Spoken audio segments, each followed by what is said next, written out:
All right, how's it going, gentlemen? This is your main man, Scott McKay, coming at you again with another episode of the Mountaintop Podcast. Do you know how it is when you're like watching dirty movies and you can really only hear them and see them, and yet somehow you're thinking maybe this might obviate the need for me to have a real girlfriend? Well, I've been telling you that's probably not a good idea, and that's probably settling for less than you deserve in this life. Well, what you're doing is you're leaving out 3 of your 5 senses. And I know that sounds pretty tasty, if not stinky, but you can't touch those women, you can't smell them, and you can't taste them. Well, I've got a woman today who's going to blow the lid off of everything having to do with that whole topic. She's an expert in it. And before we talk to her and before we introduce her, I want to remind you guys that we are on the web at mountaintoppodcast.com. If you're not a part of the Facebook group, it is the Mountaintop Summit on Facebook. Hope to see you there. And all over social media. You got your TikTok, you got your YouTube, you got your X, everywhere like that. I'm at Scott McKay, ScotMckay, except for on Instagram. I was not as early an adopter there, so it's at Real Scott McKay there. My guest is indeed Catherine Auman. She's from Joshua Tree, California, and that is just a neat part of the world. There's a great national park there. If you're a U2 fan and you've ever heard the album Joshua Tree, that's what's on the cover, is one of those trees that looks like a craggy old dude. But they're very cool to see entire forests of them in the desert. And Catherine is the author of a book called, simply enough and accurately enough, Tantric Dating, bringing love and awareness to the dating process, which we all need more of. Catherine, welcome to the show. Thank you, Scott. I'm still laughing over here about your intro there. I really enjoyed that. Well, I'm glad you enjoyed it and weren't offended by it. That says a lot about you, me, and our audience. But I mean, it's really the visceral truth, isn't it? I mean, Totally true. if you're just watching porn, that's all you're doing. You're watching and listening. And it's funny because, Catherine, I know a lot of guys who wish the girls would shut up. They don't even want them to sound like anything. They just, all right, I want to see this, and that's it. Talk to me about, first of all, what tantric dating is, and then you can kind of segue that into how it became a 5 senses thing. Yeah, sure. I've studied Tantra all my life. I know that sounds like it's just like one long orgy, but Tantra is really about learning how to live with more love and awareness and having the greatest sex possible, which is not always the same way we're taught. So earlier in life, I lived in a Tantra ashram in India, and the way people met there was very different than here in the West. Everybody was friends first. And I know here that sounds like that's like the death, friend zone, that's death. But there, it was like everybody was friends first. And then after you became friends, you decided if a sexual relationship made sense.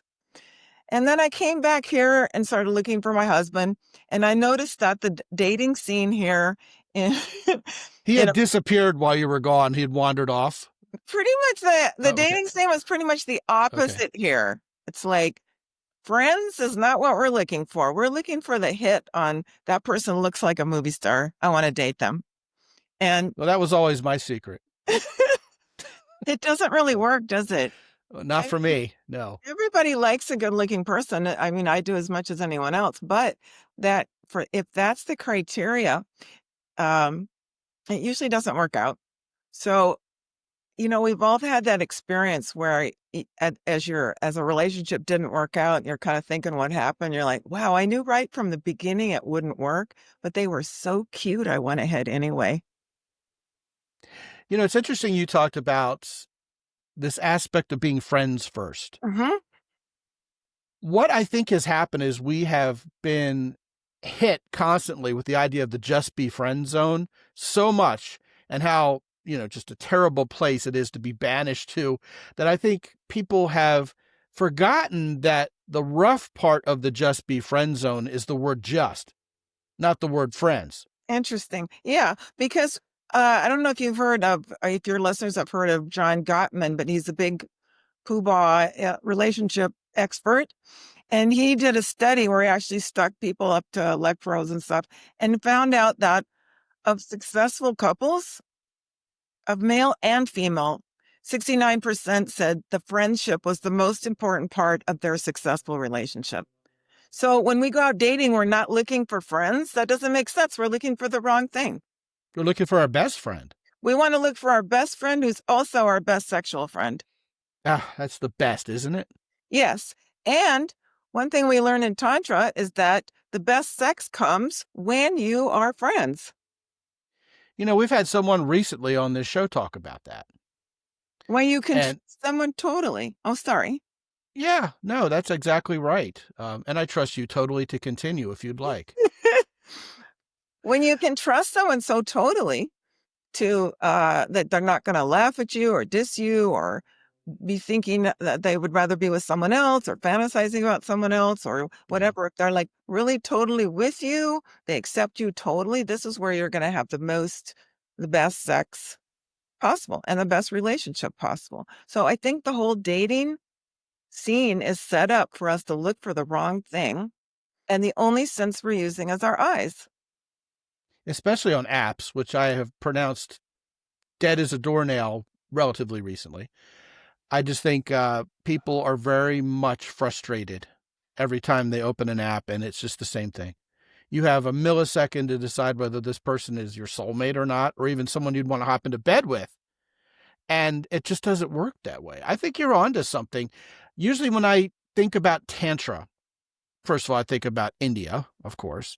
And it's funny because I had a guest on this show who was from India. And one of the things I thought she said that was hilarious was, man, for a country that invented Tantra, we sure are sexually frustrated around here. Talking about how just dating is in India, and, you know, they're still kind of sort of releasing from the whole culture of having arranged marriages over there. Right. So people really don't know how to date. Yeah. And then they look at it from an American or, you know, a Western perspective and go, I don't understand how this fits in. And so it's just kind of the struggle is real over there. But when I think of Tantra, I don't only think of India, I think of connection. It is a connection thing by nature. That's really sophisticated because Tantra is about sex with connection, Not which bad for a redneck like me, right? well, I don't hear that too often. I think most people, when they hear the word Tantra, they think wild orgasms and orgies and all this stuff, which I don't have any problem if people want to do that. It's not my personal thing. But that's not the Tantra I studied. It was more about how can you get closer to your partner? How can you make love in a way that's more connection, looking in each other's eyes, really feeling the love? So when we want to date with our all five senses, what we want to do is notice that our eyes are telling us one thing. So when I was out dating, I would notice, okay, I noticed that I've been brainwashed to think that person's good looking and they'd be a good partner for me, and go, not necessarily. It's a halo effect, isn't it? Yeah, yeah, not necessarily. I want to talk to this person, find out who they are. I want to go out coffee with them and see if they make fun of the waiter. I want to find out if they do any kind of volunteer projects. You know, I want to find out if this is a good person. One thing I teach people about dating is, you know how your dog or dogs can walk up and tell somebody's not safe? Usually by sniffing their butts. Well, we're not going to sniff their butts, but we I are. hope not. Yeah. I'm not. Maybe some of your listeners are, but I actually had someone muse on this show. I wonder if we were, you know, as devil may care as the canines are, if we would actually do that. If it's something we actually want to do, but we're just, again, to use your word, too sophisticated. I don't know. I didn't have a good comeback for that one. what I think is we all have that little dog inside us that maybe wants to do that, but is able to suss out a person's energy right away. And I think we should pay more attention to that. I agree. How does this person feel? Because basically, making love or sitting with your partner on the couch watching Netflix and hanging out, you want to be able to be completely comfortable with this person. So Absolutely. what we're doing is we're checking in our bellies, I think, when we're dating and going, do I feel comfortable with this person? Does the little dog inside me go, yes, or you better get out of here no matter how cute they are? So there's the olfactory sense, at least being alluded to there. Uh, a lot of times we hear about how attraction can be very pheromonal, which I mean isn't directly olfactory, but obviously if someone stinks, they're not going to be sexually attractive. I don't know. I have a friend in Canada who says it's all scent. It's all smell. I don't know about Yeah. that. I'm not For really women, I think very much. I'm not really attuned to that myself. I think it's more in a feeling sense of I want to tell myself the truth about what this person feels like. If I feel intimidated by them, that's not a good sign. Right. But sometimes we want to date people because we feel intimidated by them and we think this person will look good on my arm. And that is fine if you want to do that, but it's probably not going to turn out to be the relationship you're looking for. It's kind of fleeting, isn't it? Yes, Once the novelty is gone, so yeah, is the relationship. I got this hot person. But who you want to have at home is the person that you can just Netflix and chill and feel and build a friendship with them that is long lasting, if that's what you're looking for. Yeah, I mean, if you can live a normal life together as a couple, that's a very good sign. If you can enjoy the mundane together, because I think in this highlight reel culture we live in, Catherine, a lot of people think, well, especially guys will think, if I can't give this woman a nonstop 24/7, 365 adventure, she's going to dump me for some playboy in a Gulfstream 4 who can. And I just don't think that's realistic. Meanwhile, just like you're saying, a lot of guys are thinking, okay, well, this chick is the hottest, sexiest mom I've seen in a long time. And, she's almost too good to be true. So I'm going to ignore every red flag she's throwing at me because she's hot. It's kind of what's colloquially known as hot girl privilege around here. Oh, I hadn't heard that phrase before. I like that. Oh, no. Yeah, well, yeah. And what happens is, I think a lot of times, especially younger women, let's face it, when they're getting a lot of positive male attention from men, they can just let their personality traits kind of drop. They can be kind of nasty, kind of mean, kind of selfish. This of course lends itself to all sorts of ways we can enter into relationships for all the wrong reasons, all the transactional reasons. But it seems like a lot of guys won't let that go. And it is totally visual. And Catherine, we hear men are visual, but we would do well to mix in a few other senses, wouldn't we? We would. I think everybody's visual now.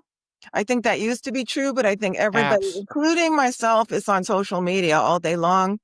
Visual, visual, visual, visual. So I don't think that's that's just men anymore. I think everybody's visual.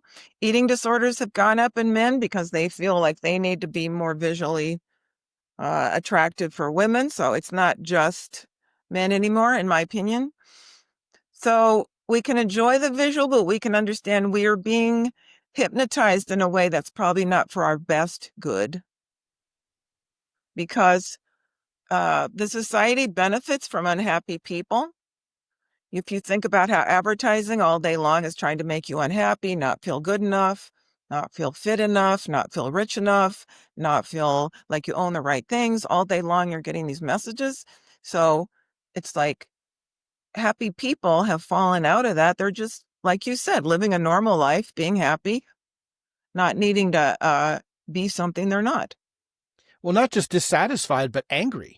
Angry at people who think differently than they do, who look differently than they do. It's really crazy. And that's a social media driven phenomenon. When we get out in the real world, if you and I are talking like we are right now, or if I just met you someplace and we started chit-chatting, small talk, we'd probably like each other and have a wonderful human conversation. But most people nowadays are very reticent to do that because of how these conversations go on social media. And I think that's really sad. The first thing we need to do to connect, and these guys know this, I say this all the time, this is my soapbox, is we need to get back out there in the real world, in real life, and actually talk to people. And yes, you can smell them. Yes, you can see them. You can listen to them. You can hug them and touch them. You don't want to touch women too early or too often, obviously. And I think the whole tasty treat part of it comes much later.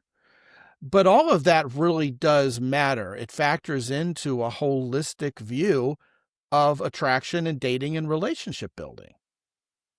Yes, I personally, in my journey to find my perfect husband, which I did do, third Perfect, huh?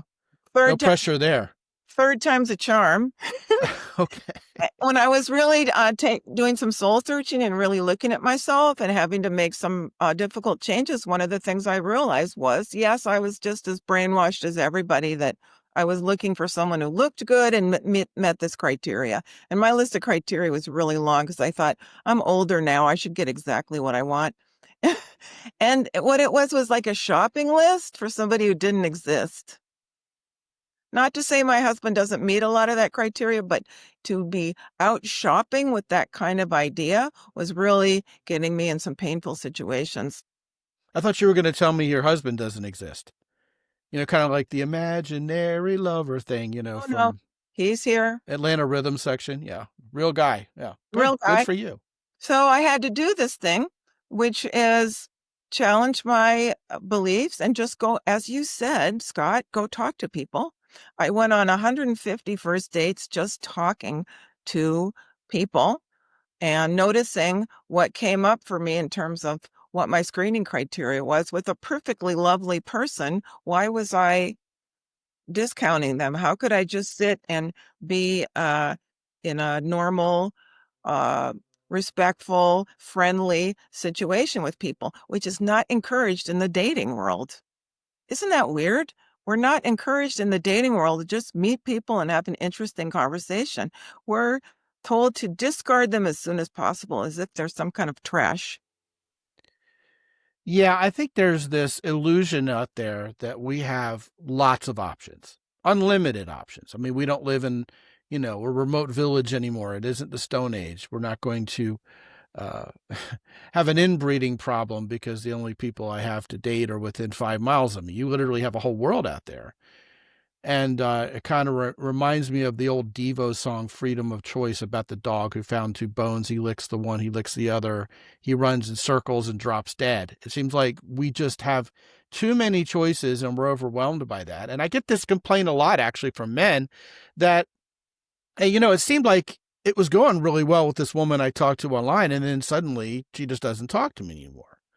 And what I tell him is, she was talking to you and 17 other guys, and the 18th one came along and someone had to drop off the totem pole. It's just overwhelm. And then I call it living vicariously through oneself, Catherine. That's what I call it. You think you're out there being social and dating, but you haven't actually met anybody in real life in ages. and we tell this to ourselves. Yes, my book about tantric dating is about just show up and meet people for coffee and spend the 45 minutes to an hour that you're sitting there at Starbucks with them, figuring out you can use this as a way of personal and spiritual growth to figure out what's wrong with me, that I can't just sit here and enjoy being with this other human being, that I have to be going, not pretty enough, not smart enough, not this, not that, not that, not. That's what dating teaches us. Instead, how can I just enjoy being with this person that I'm probably never going to see again and just have a human conversation and develop in myself those skills if I never had them, or bring them back if I used to have them. Like you said, Scott, of just meeting people in real life, enjoying the conversation. What do we have in common? We may be poles apart politically or whatever. We can still enjoy meeting another person. And I think that dating in this way opens up your heart to be able to attract someone who's really loving, because you have become a more loving person. Yeah, guys, first of all, both you and a woman sitting across the table from each other, both doom scrolling your iPhones together, is not something you have in common. That doesn't count. Am I onto something there? That, yeah, I would hope that would goes without saying, but I don't think it does. Yeah, well, it's the running stereotypical joke right now. You were talking about going and getting coffee. Sometimes you go get ice cream on dates. I'm a proponent of cooking for women. And I am now in my mind bringing that back around to this multi-sensory dating experience. I mean, the crass, overtly masculine sexual part of me thinks of taste as one of the five senses that I'm going to use in terms of something direct between me and her. But whatever you're savoring while you're getting to know each other, the coffee, the ice cream, is influencing how you feel about each other and the aroma that comes from whatever you're cooking for dinner. If it's pleasant, then that will be anchored to you as a pleasantry. There's something very real about that. And what I think guys sometimes miss is that as visceral as we are and as visual we are, and a woman's either sexy or she isn't, a lot of times we really want to skip past the romance and the sensual nature of how a woman gets warmed up and turned on, which is very tantric, of course.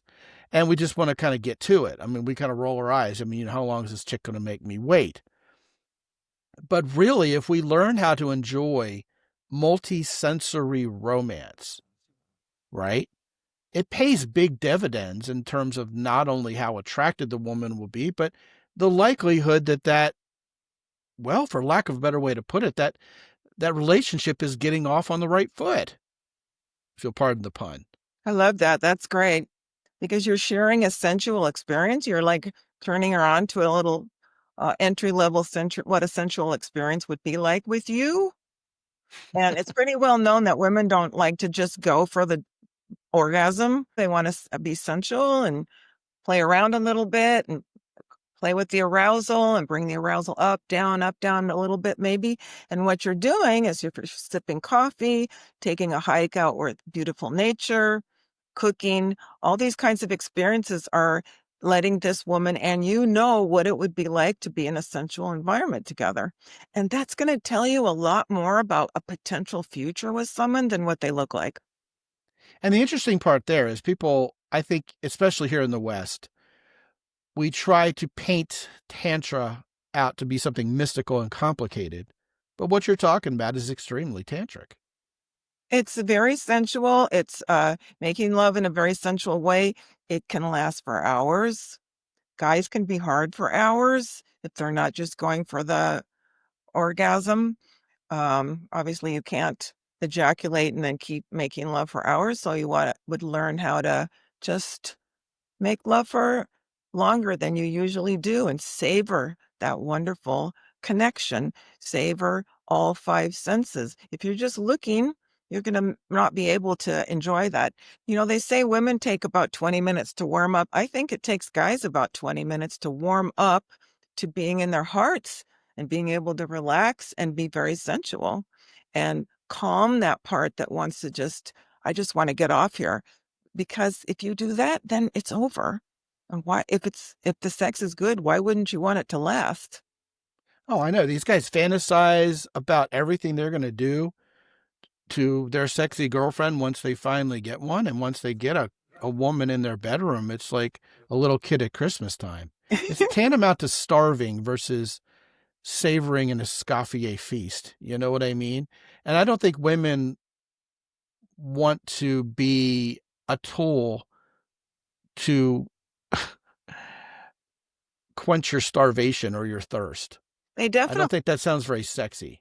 I definitely don't. But I also don't think men have been taught that they want that kind of sensual lovemaking as much as women do, because the whole male culture is set up to say, get yourself off fast. That's what it means to be masculine, is just get hard and come. And it's like, I think a lot of men really, if they were given permission and had girlfriends that supported it and developed themselves as lovers, would see that's the kind of sex I want too. I want it to take a long time. I want it to be loving. I want it to be nurturing. I want it to be super erotic that lasts for a while. I don't want to just have our orgasms and then we're done, because a lot of times when we have our orgasms and we're done, we get kind of mad at each other and we're not really having compassion for the other person. But when we take the time to develop ourselves as lovers, take a long time, use all five senses, that affects every part of our lives. Quickly, why do we get mad at each other when we have orgasms so quickly? Well, I think that a lot of times expectations for connection weren't met.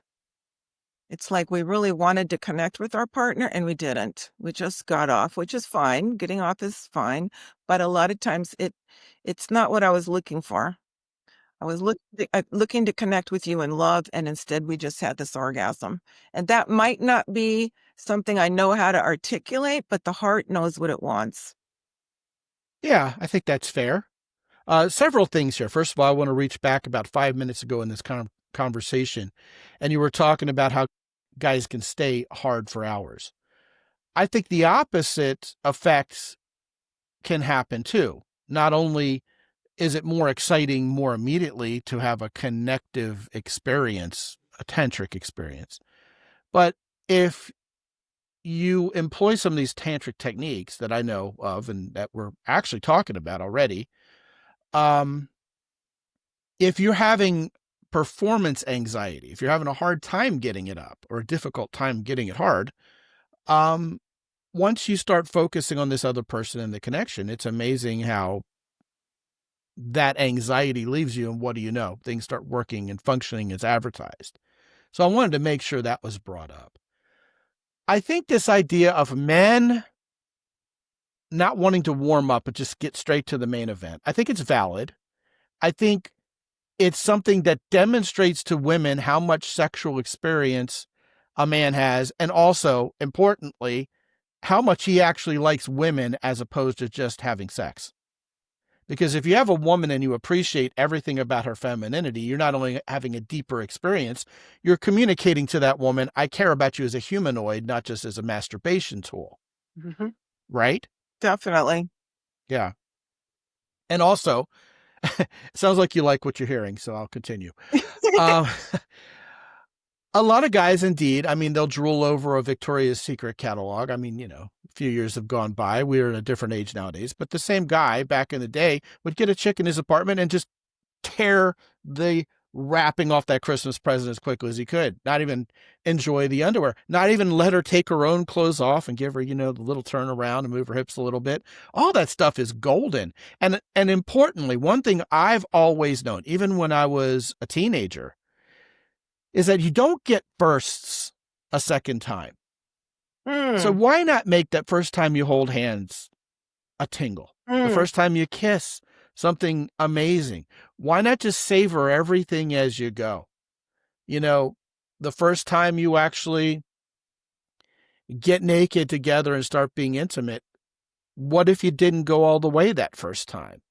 And, I've had women I've coached say, I always talk like that to guys and they just don't get it. It's like, can we save something for next time? And it's like, all right, we'll save butt sex for next time. And the women's just like face palming. You know what I mean? Yeah. That's not what I was talking about. There's something about savoring everything. It's like if you went to a concert for your favorite band and you had a favorite song by that band and you were thinking to yourself, just get to that great song that I like so I can get out of here in 10 minutes. We don't think like that about anything else except sex. I think there's something to be said for developing yourself as a lover. Oh, yeah. Rather than just somebody who has sex and likes to get off. I mean, if people want to do that, that's fine. But I don't think that that's ultimately going to be very satisfying, or it's certainly not going to get you the kind of relationship you're looking for. So if you want to develop yourself as a lover and want to really become a good, or even maybe you have an aspiration to be a great lover, that was always on my list, what I wanted for this life. So you start, as Scott is saying, if I want to be a good lover, I'm going to taste this strawberry and really taste it. If I'm going to be a lover, I'm going to listen to this song that I don't particularly like and find out what I like about it. I'm going to expand my criteria for who I think is hot. So one thing that happened for me as a result of studying Tantra for a long time is I can find almost anybody's hotness. I don't feel like this person's hot and this person isn't. I'm like, let me figure out how that person who I've been told isn't good looking or isn't hot, let me find their hotness. So if you start developing this ability in yourself to enjoy all five senses, this will show up in the bedroom. This will show up in your relationship as I love women. I love strawberries. I love songs. I can feel the attraction just about everywhere. And I'm developing myself as a man who is a lover of life. And that shows up in the bedroom. It shows up in your relationships. So developing all 5 senses can not only make you a great lover, but it can give you a much better relationship with everyone. Yeah, the women and the strawberries will love you back when you love them first. It's amazing. As you're talking, I'm reminded, and I'm aging myself here, but back when I was in high school, 9.5 Weeks came out with Mickey Rourke. And all of us kids thought that was just the dirtiest movie to have actually been able to see because it was all about sex and stuff. But the interesting thing about that movie, have you ever seen it? Have you ever sat Oh, down and watched? I've watched it probably 35 times. Okay. Well, actually, it introduced basically a whole genre known as sexual thriller. And the thing that's really interesting about 9.5 Weeks isn't anything actually pornographic or sexual, but it's just this delicious, tempting, tantalizing wait for the next sexual thing to happen and just ramping it up and flirting and turning romance into something just incredibly horny. I'm not sure Mickey Rourke in particular ever quite hit the jackpot, in that regard, like he did with that movie. There's another movie he made that was quite similar to that and just kind of fell flat by comparison. Something that took place in Brazil. I can't even remember the name of it. You remember that Mickey Rourke movie? Wild Orchid. Wild Orchid it is. You're absolutely right. My wife and I actually watched that in a foreign country on vacation. Not 9.5 Weeks, but, and kind of a little more violent, actually, than 9.5 Weeks. But the whole idea of dripping hot candle wax and ice cubes and takes that chocolate strawberry. All of that was 9.5 weeks-ish stuff. Nobody had really thought about that yet. Yet it is absolutely about waking your body up and experiencing this multi-sensual feeling to be sexually alive, which I think is what this is. When you go on an adventure, especially if you've been a couch potato for a long time, what do you say when you come back from that something that felt just a little dangerous or a little out of your comfort zone? It's like, wow, I felt alive. Right? Mm-hmm. And I think people are just dead inside. And I think the porn and the social media and the sexpectations just throw cold water on that hotness you're talking about all the time. I totally agree. And that's why Tantra is a lot about this thing we're talking about, which is educating your senses. So we'll sit with another person and just rub their skin with no expectation of anything else. Or we'll sit there and we'll talk about really, really intimate things without any expectation that this relationship's going anywhere, just so we can get comfortable with the habit of being with another person, being sensual, being honest, being open. You talked earlier about guys who might have trouble with erection, and usually that means they're not in a situation where they feel totally safe. And they may not want to admit that because, I'm macho and I'm fine, I'm not feeling afraid. But if the relationship is not totally safe, if you're afraid this woman might laugh at you or uh, give you some grief for in the moment your body's not cooperating, uh, then it's that's what creates the situation. So usually in that situation, more communication is called for and learning how to be able to talk really honestly and intimately. And that's another thing we practice in Tantra. What do you think about this? I feel as if we, the collective royal we, get a little jaded over the course of our sexual experience as humans. And I think we would do well to go back and remember what it felt like to have that first kiss as a teenager. Because I think after your body count, and it's a term I don't like, but I think it somehow fits here. I think after your body count, which I mean to me would be a soulless sexual experience you're talking about, gets high enough, you just go, all right, here we go again. I'm horny. You're horny. Let's do this. Boom. That was good. I think you may have more skills. You might have more staying power. You might even be more romantic. But I'm not really all that sure if there was one single time post-divorce when I was between 35 and 39 dating that I ever traced a woman's forehead all the way down to her lips and expected her to bite my finger. Right? I never had a woman stick her tongue in my ear. All these things we did at the 8th grade dance, we don't do as adults anymore. Not to be really crass, but one time there was the 69 position was happening, and the woman, who will remain nameless, was like, I haven't done this since I was 17. I was like, what, are you kidding me? You know what I mean? But even that just gets kind of forgotten about. We don't know how to enjoy. The novelty has worn off of all that fun, flirty stuff. And yet, I mean, as a high school kid, maybe you're not going and doing the wild thing because you're not ready for the sexual experience to go all the way. Lots of girls aren't, of course, and that's terrific. So you invent all these ways to be horny with each other, and I think they just all go by the wayside. And I think the first guy who steps up to the plate and brings sexy back in that respect, as opposed to the Justin Timberlake respect, which probably, getting her naked by the end of this song. But I think there's something to that. I think the first guy who steps up and does that would be a hero to women. I think what you're talking about is that sense of exploration and novelty. And this is fresh and fun, and just enjoy things other than actual put the round peg in the round hole. It's funny because we think that porn teaches us so much variety and there's so many more ideas of what you could do. And in a way that's true, but it's all very soulless. Mm-hmm.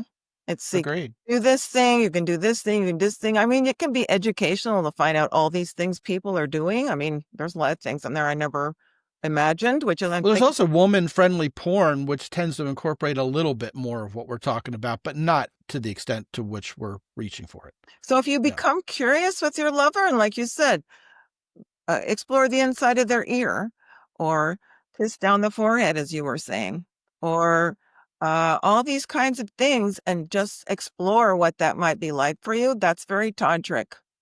You're bringing a sense of, there's this famous saying, I'm sure everybody's heard it, by Heraclitus, you never step in the same river twice.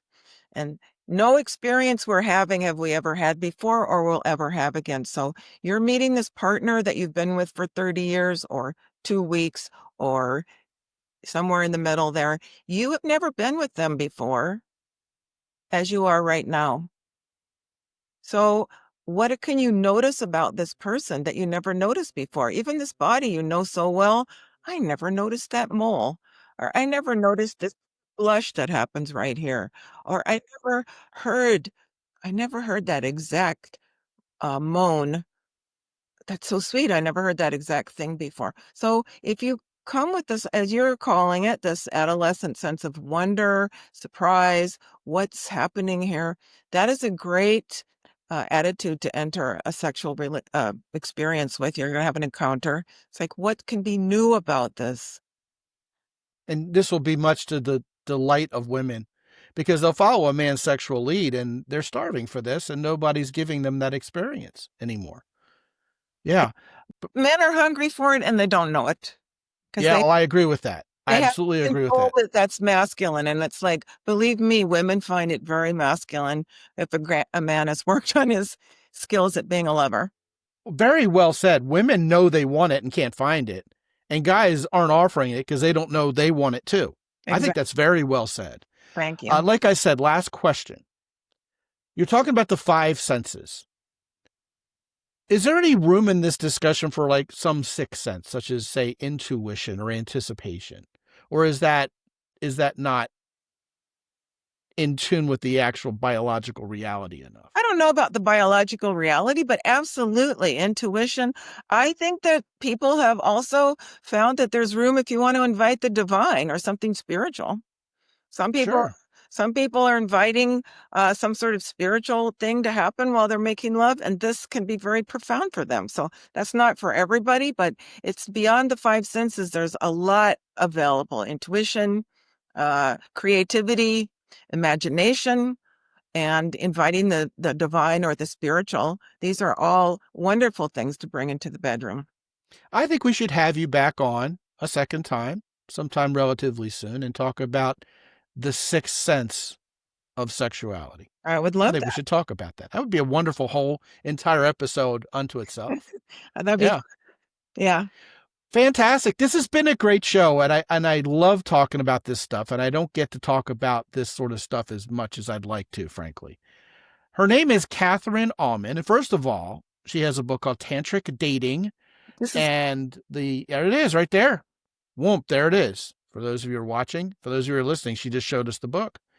Tantric Dating, bringing love and awareness to the dating process. And if you go to mountaintoppodcast.com/Amazon, it'll be right there at the top of that Amazon influencer queue, as they call it. It's a douchey name, but really it just means I have a dedicated storefront on Amazon. And the latest author who's been on my show will be at the top of that queue every time. And in this case, if you're listening to the show within a few days after it came out, you'll find Catherine's book right there at the top of the list.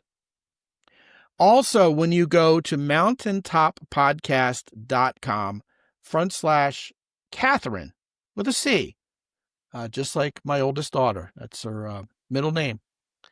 Catherine, after her grandma, by the way. After her great-grandma, I should say. My grandmother was Catherine.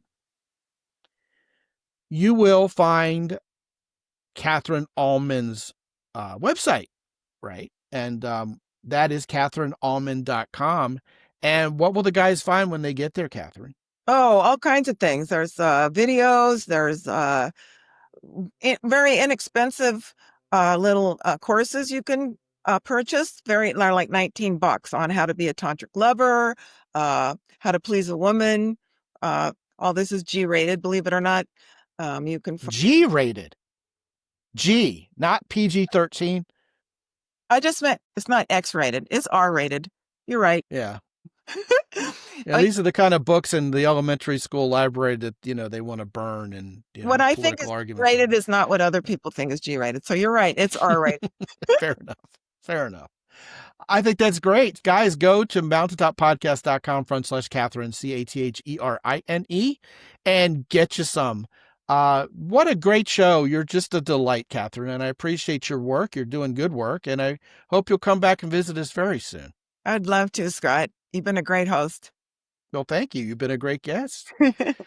And gentlemen, you'll have a great time if you go to mountaintoppodcast.com. I don't know if it's as good a time as Catherine's tantric experience over her website, but you could definitely download Sticking Points Solved. Got big fun things coming up and already going on for you over there that you haven't seen before. Check out our sponsors, Hero Soap Company, the Keyport, and also Jocko Willink's company, Origin in Maine. While you're there, use the coupon code Mountain10 with any of our longtime sponsors to get yourself rizzed up as a real man, to look good, smell good, and just be prepared like a 38-year-old Boy Scout that you are, unless you're a 58-year-old Boy Scout, but you'll still be equally prepared. All of that and more is there for you at mountaintoppodcast.com. And until I talk to you again real soon, this is Scott McKay from X and Y Communications in San Antonio, Texas. Be good out there.